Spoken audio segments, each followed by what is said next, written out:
Welcome to the pregame show before the Spartans take on St. Ambrose. Jason Burianek is here. I'm Harry Schrader.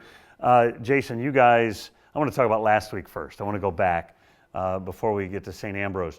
Last week's game had to be such an emotional roller coaster. I mean, the team is down, you come back, you take the lead, you tie, you get down, you come back. Yeah. So exciting. What was it like on the sideline of that game? Unique. You know, one thing we talked about to our players after the game and early this week, we've not been in a game like that. You mentioned the highs and the lows. Take that out. You know, we have not been in a game where, since last year, where in the last 6 minutes of the game's tied, or we're within a field goal. There's got to be decisions that have to be made on my end. There's decisions as far as what do we do as far as field position. You know, we got a third down and long within field goal range. Do we play it conservative? Do we go for it? All those things came into play, and it was nice to be in from a coach's perspective. It was nice to be in for our players. And it just didn't turn out the way we wanted. But, yeah, it was one of the wildest games I've been in as far as some of the highs, the lows, the momentum swings, everything that happened in that game. It was very unique, but it was nice to be in a game like that. It's odd to think that you gave up as many points as you did, and yet your defense played well. I mean, there was a stretch there where you had to get stops to get the ball back to the offense, and they just kept getting them, and then the offense would respond. Yeah, and that's the frustrating thing when you sit back and you watch film. We challenge those guys all week because we've had inconsistencies on the offensive line. We've had consistencies on the offense, and we challenged everybody on the offense this week that they have to stand up and support the defense a little bit. But in those defensive meeting rooms, we basically told them we don't care what has to happen. We don't care if we've got to score on defense to make plays, which we did 3 times. We kind of laughed, cried, all of the above in between, saying that we're in that like minor 0.05% of teams that score 21 points on defense and find a way to lose. And that just doesn't happen. But there were just plays throughout the game that we just didn't take advantage of. I thought the defense played their hearts out the entire game.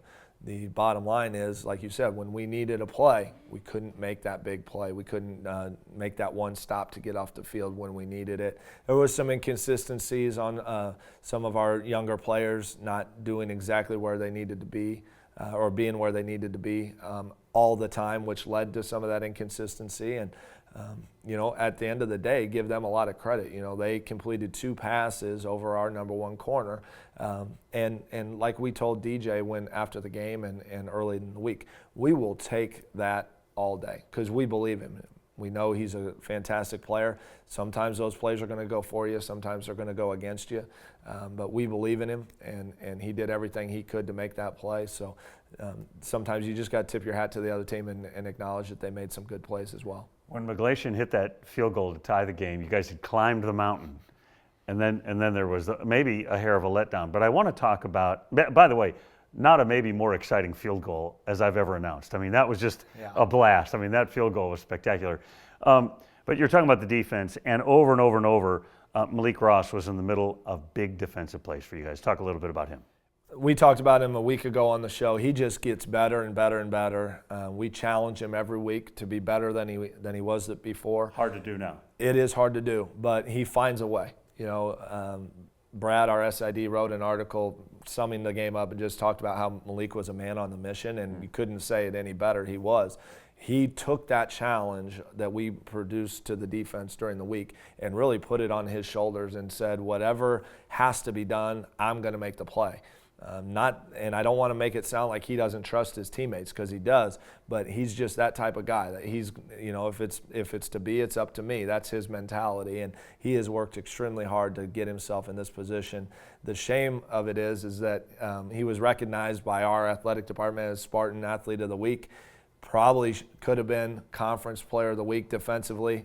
I know it's tough. He came in asking if he got it, and I told him he didn't. And it's tough when you look across because we're in 2 different divisions, the Mideast and the Midwest. Olivet is on the Midwest side. One of their defensive players was Player of the Week, and Malik completely outdid that guy and didn't get it. And it really comes down to the fact that we didn't win the game, and that's individual accolades, it's not something we talk a lot about because we're more about the team.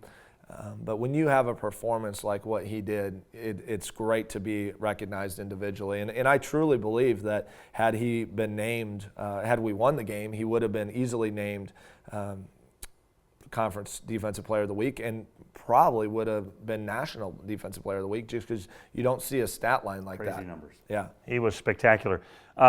Along the line, you lose your tight end, you lose the other cornerback, you lose some people to injury.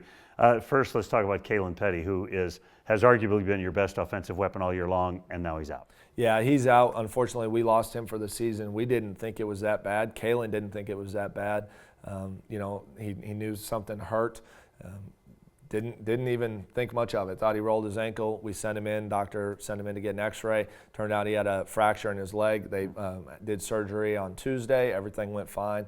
But he'll be back. But it'll be probably spring ball or into the summer by the time we get him back. But he'll be back, ready to go.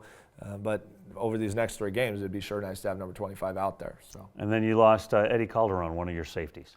Yeah, Eddie just sprained his ankle. Got caught up in the turf a little bit and rolled his ankle. He'll be out at least this week, and we have a bye week that comes at a good time to get some guys back and healthy. But those are 2 great players. But I give a lot of credit to Trevor Micah rather. He hasn't seen a lot of action, but he comes to work every day, prepares, and does, we talk about that all the time with these young guys, and some of the freshmen are starting to figure it out, but we talk about preparing as a starter every day because you never know when you're going to get called up. And this was Trevor's turn, and he went out and he did some very good things and probably get the start again this week. When you look at all the points you guys scored, like you said, you got 21 on defense, but your offense did some nice things too. And Jacob Hunt was able to find Quentin Cordongay several times deep. Just talk about Jacob's ability to go deep with the football.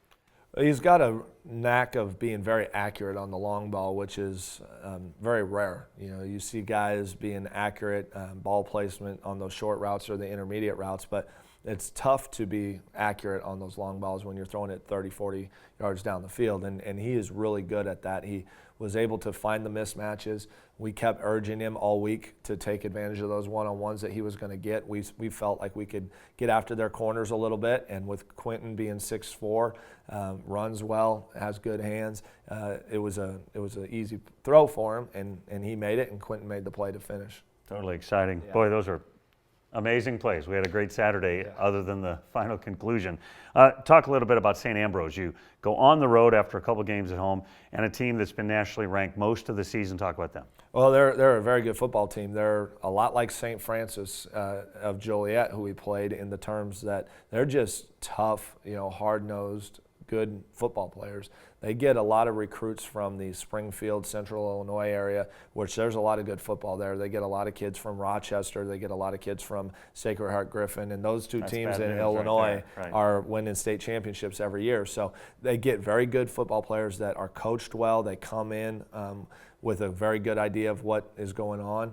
They are really college ready when they walk through the door, and they're tough kids. So I'm not going to say they're the greatest athletes, but they do a lot of good things just because of how hard they play on a daily basis. So it's a very good football team. It's a team that I think there's some areas that we can get after them in, but we've got to come ready to play. Defensively, we called it an Advil game because they want to run the ball, and they've got some big backs. They're going to come downhill on you, so you got to be ready for it, and you got to bring your pads and be ready to play big boy football. One other guy that kind of broke out Saturday was Brendan Ike. Where you been hiding him? I mean, I haven't seen him on the field, and all of a sudden he's catching balls all over the place. Yeah, well, he's a Colorado product, so good things come from there. But no, Brendan's been doing a great job. The disadvantage for Brendan is that he's been playing behind Freddie Jackson, playing behind Kalen Petty. Well, now with Kalen out and us wanting to see a little bit different guy in there than what Freddie can give us on some of the vertical routes. Freddie's very good at those short intermediate. We wanted to see somebody who could stretch the field a little bit for us and put Brendan in. Felt like he was in a spot where he understood the offense and was ready, and it showed up. He had a very good game. 3 games left, this one, then a week off, then 2 back at home. It's going to be an exciting finish to the football season. That'll do it for the pregame show. Stick around. Kevin Schaefer will have the kickoff in just a minute. You're listening to Missouri Baptist Football here on the Spartan Digital Network.